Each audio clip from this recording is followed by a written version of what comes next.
Ito ang mga eksenang na-miss ninyo noong nagpaka-fashionista kami ni Inday at ni Alden Richards. Probinsyana lang na pumunta sa Maynila ang peg mo nun. Actually, depressed na ako.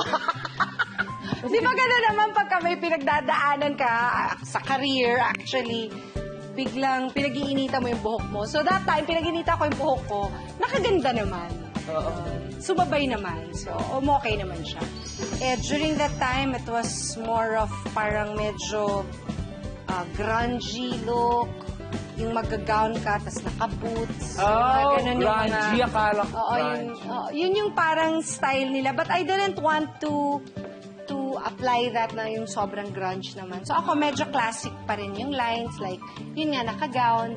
Naka-gown ako, pero parang yung pinaka-rebel ko is I'll wear boots instead.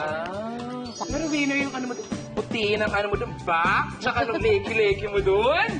Ang pangit naman kung maitim yun maputi nga ako. Di ang weird naman, parang may mapa. Kaya pala sa akin pantay ang kulay. At Hindi, sa akin pero pantay. alam mo, one thing kasi with me, ang hilig ko mag-lotion. Bata pa ako, talagang lotion ako ng lotion. Hindi ko alam kung bakit. Basta, that's my thing. Ayoko ng medyo may maligas-gas. Oo, yung, pag meron akong naramdaman sa gabi na maligas-gas, kasi sa gabi naglo-lotion pa ako, lolotionan ko pa yung paa ko, ganun, pati kamay ko. Pag meron akong naramdaman na maligas-gas, kinabukasan talagang yari yun sa akin. Lotion agad. Alam Hindi niyo na, talaga, ha? sa scrub ko yun. Mga bata, lotion na nyo na agad ngayon pa lang. Pagka nga pagka yung anak ko naglo-lotion na rin, sanay na rin siya, no? Pagka yung may mga gifts na itatanong sa akin kung ano gusto kong gifts, ang lagi ko sinasabi, oil or lotion. Kasi yun yung talagang type ko. Tsaka gusto ko yung mabango. Yun ang hilig kong gawin. Ewan ko, basta type kong nasa banyo ako, maglulolotion. Ganun ang peg. Kasi naniniwala din, pati sa mukha, I don't go to bed without cleaning my face. Very important. And lotion kasi is, it will help you with yung elasticity of your skin. Tsaka naniniwala ako dun sa sinasabi ng kamag-anak mo, si Iman.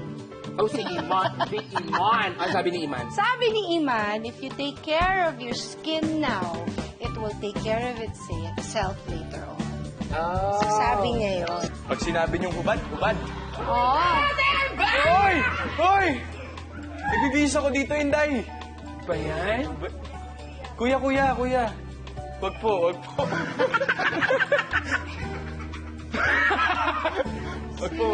Okay, kanina sinabi ni M na Alden, mauuso pala ngayon ng mga rubber shoes. Yes po. Yes. Particularly white. Nauso na yung, nag-start na siya talaga. Pero mas magiging plain, like mga white na standstill. Oo. Chucks, nauso na naman ulit. Converse. All white, yes. Converse. Tapos parang, research na po na ko din, parang nauuso yung mga bitin na pantalon. Or Oo nga. yung dulo ng mga jeans, nilalagyan nila ng garter. Oo nga, nauso nga. Nauso po ulit. Nauso na yun before, bumabalik na naman. Bumabalik po. But you know what I like is the Converse. Yes, Because I classic. remember, when I was doing mga Asian tour before, that's what I used to do. I'll wear a long skirt and then a Converse. Tapos, meron nauso din yun yung Converse, medyo malaki, yung clogs. Nagkaroon pa ako nun eh. Yung talagang makapal yung pinaka-goma niya, yung pinaka, anong tawag dyan, swelas niya, makapal. So, para siyang clogs. Nagkaroon pa ako, natunto ako kasi medyo maliit ako, so tama-tama na. It add, height, baga. So,